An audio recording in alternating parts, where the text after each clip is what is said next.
si Angel! Angel, where are we going? Yeah, hindi pwedeng mawawala yan, si Angel. Love na love namin yan eh. So, ngayon guys, pupunta po kami ngayon sa Kelowna, pero magka-camping kami doon sa Lake Country. Parang 30 minutes lang from Kelowna to Lake Country. Kasi wala na akong makuhanan na campground sa Kelowna, mga fully booked na. So, actually, doon guys sa pupuntahan namin sa Lake Country, yun na talaga ang dinadayo namin kapag doon kami nagka-camping. Doon po sa pinakatuktok ng bundok. Yeah. So, parang na-vlog ko na rin yun dati. Pero ngayon, mag-vlog ako ulit kahit paulit-ulit. Kasi may mga bago na naman kami kasama. Ayan si Janelle. Hello. Hintayin niyo po, mamaya susuka na ako. Suka. Ito si Carl. Hi, shoutout. Papunta kami Kelowna. Short story. Christian Vitasyon. Papunta na kami Kelowna, pre. Ayusin mo pagluto mo dyan. Ingit lang si Carl. Dala ka ng ulam pagkatapos. Ha? Dadalang kita ng cherry. Buto. Ito ang aking driver. Ay, may paint tayo niyan. Ayan. So yan guys, marami kaming mga pupuntahan sa Kelowna kasi napakagandang lugar sa Kelowna guys. Talagang actually yun at talaga ang aming first city sa Kelowna. Nung nasa Saskatchewan pa kami, talagang yun ang first choice namin na city. Pero napunta kami sa Kelowna, which is maganda rin. So marami kaming mga activities na gagawin namin sa Kelowna. So uwi po kami guys ng Sunday na ng hapon. So enjoy namin ang camping. And syempre, ang rason namin kung bakit pupunta kami ng Kelowna kasi mahilig kasi ako guys sa cherry. So magche-cherry picking kami doon sa farm. Syempre mura lang kasi kaya samantalahan namin ang pagkakataon na makapag cherry picking kami. And then pupunta rin kami sa mga sceneries doon. Mag-hiking kami, pupunta rin kami sa park para makaligo din yung aking itong anak. Yan. Makaligo din siya doon sa Okanagan Bay. So guys, kita-kita po tayo at abangan nyo po ang aking mga vlogs. Alam ko ma-enjoy nyo. Bye! Love you! So dito po kami guys magka-camping. Yun po yung tinatawag na Orchard RV Retreat. Papakita ko po sa inyo. Ito po yung website na yun. So check nyo na lang. So, ito yung favorite namin pinupuntahan pag gusto namin mag-camping sa papuntang Kelowna. Yan. Yan guys, ito po ang apple tree. Pakita niyo yan ha. Ang apple tree. And then, punta muna kami sa entrance para kitain namin si Jody. Ayan ba yung bibilin mo? Na area? Hey, bye guys. Angel! Say bye. Say bye. Bye! Bye! Flying kiss. Flying kiss. Kiss, flying kiss. Kalo ko lateris eh.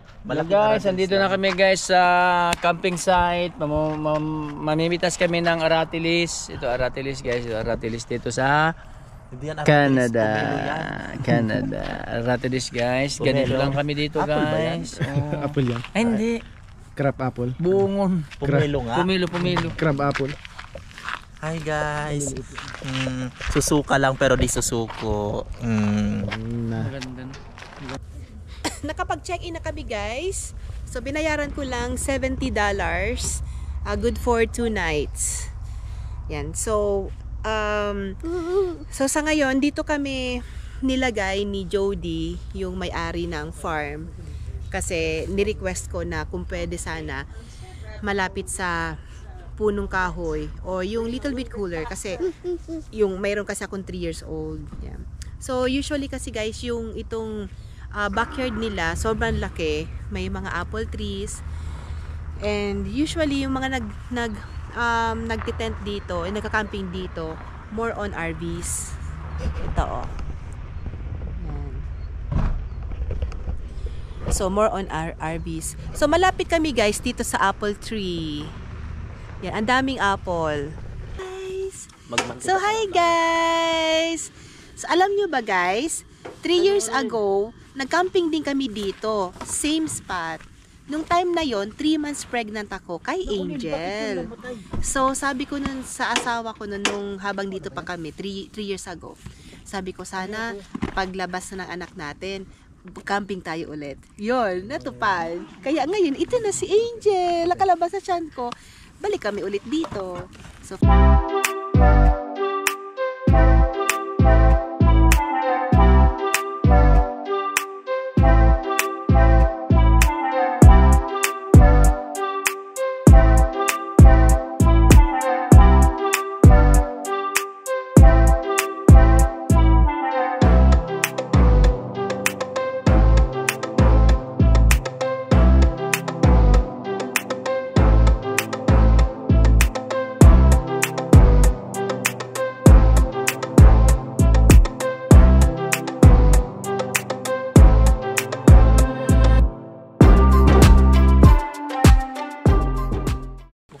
hello guys, kain na tayo. So nagluto si Junel ng steak. And then yan, lahat gutom na kami. So alas 10 na po ng gabi dito guys, kaya hirap alam mo ba yon, magalaw-galaw kapag walang ilaw. Good morning, Angel Mitch. Angel. Oh, open the door, please. Say please. Good morning, Daddy. Good morning, Angel. Sarap ng tulog nyo, Sarap ng tulog. Good morning, Tito Jonel and Tito Carl. Si Tito Jonel talaga, yung naka-orange na damit, ay sobra mo talagang maasahan when it comes sa pagluluto. Hilig niya magluto at masarap talaga siyang magluto. I like it talaga. Ngayon guys, ay mag-breakfast tayo. At syempre, enjoy muna namin ang views. Syempre, hindi mawawala ang hot coffee habang ini-enjoy din ang fresh air. Mapapa-thank you Lord ka talaga. Yung mga kasama pala namin guys ay first time nila dito mag-camp at sabi nila ay babalikan ulit namin. At sabi ko naman, of course, kami nga nakailang balik na, but hindi pa rin kami nagsasawa. Dito kami natutulog ni Angel at ang asawa ko. Malaki kasi ang loob na sasakyan at napaka-komportable sa loob. Niluto pala ni Tito Jonel ay pansit at piniritong galunggong. Nako, mapapadami na naman ang kain namin yan. Ito naman si Tito Carl. Laging ka-online ang family niya sa Pinas. Mga taga Davao pala siya guys. Sabi ko, darating yung time na kasama mo na ang family mo dito sa camping natin. Hintay lang at malapit na yan.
Hello guys, kain tayo. Ang ulam for today is fried chicken at pansit. Dilutan.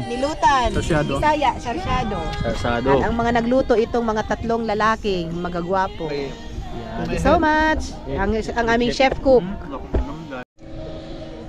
Good morning guys. So today is Sunday. So kagigising lang namin. 8 o'clock na po dito. Nagmamadali na kami kasi check out na namin ng 11. Yung anak ko, sarap pa ng tulog.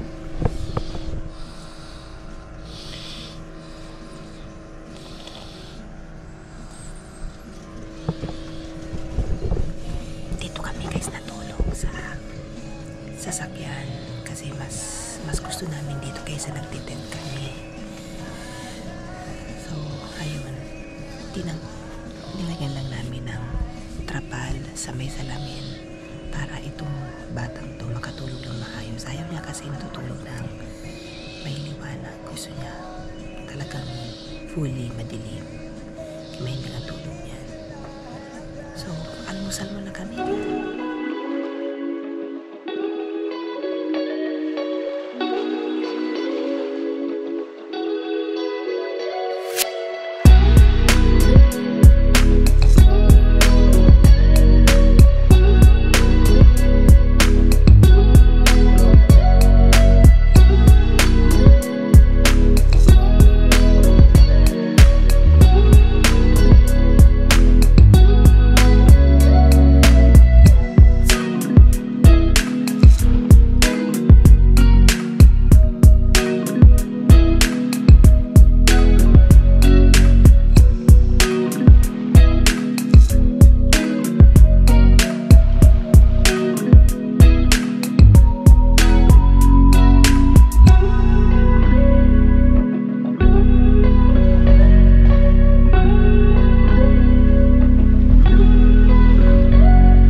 guys, alis na kami, pauwi na kasi tapos na yung 2 Hindi po days siya and nasiyahan. 2 nights namin. So very happy Hindi guys, masaya. very nice place. Wala kang masabi. Wala kang masabi talaga kay parang Then ang lungkot ng nagsasalita. babalikan namin to, promise. Ganun ba yung Soon. nasiyahan? Hello guys, ang ganda-ganda po dito. Naku, wag kang plastic. Hindi po kagaya ng nauna na nagsalita ha. Guys, malungkot siya pero sabi niya maganda. Guys, ganito guys mag-recommend ng place guys. Maganda talaga siya guys. Worth it sa halagang I don't know kung magkano. Basta worth it siya guys. Sabi nga nila kung makapunta ka dito, magpakasal ka na. Eh kaso single ako, paano ako magpakasal? Magpaasal pwede pa. Maghanap ako pagbalik ko sa Chilliwack. Bye. Okay, bye! Bye! See you there! Bye-bye na. See you. Bye-bye. Thank you sa aming, Bye-bye. pinag-stayan. Ano Until pangalan we nito? meet Pinag-stayan natin? again. Orchard RV Retreat. Orchid RV Retreat. Thank you, Jody. Here in Kelowna, British Columbia.